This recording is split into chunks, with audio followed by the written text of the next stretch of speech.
Welcome to the Learning Pines YouTube. We hope this video helps.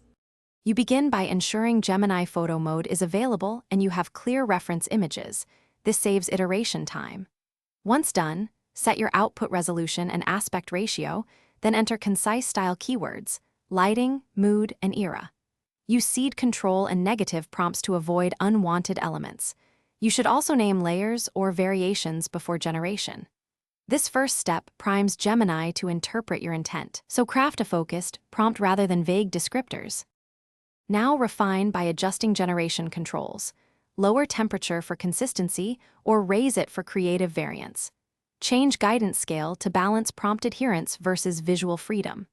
Use inpainting with a precise mask to alter faces, backgrounds, or objects without regenerating the whole image. Iterate 3 to 5 times, comparing saved variants and zooming to inspect artifacts, noise, and edges. Make small prompt tweaks. Swap a keyword or change lighting direction. To finish, export the selected image at full resolution and include descriptive metadata so you can track prompt settings. Once exported, apply final color grading, sharpening, or lens corrections in an external editor to polish the result. If you encounter persistent artifacts or mismatched anatomy, clear Gemini's cache, reduce guidance scale slightly, and reframe the prompt with explicit constraints.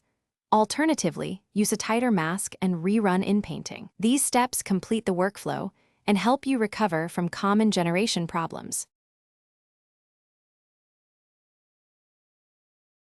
Thanks for watching. Consider subscribing if we helped you.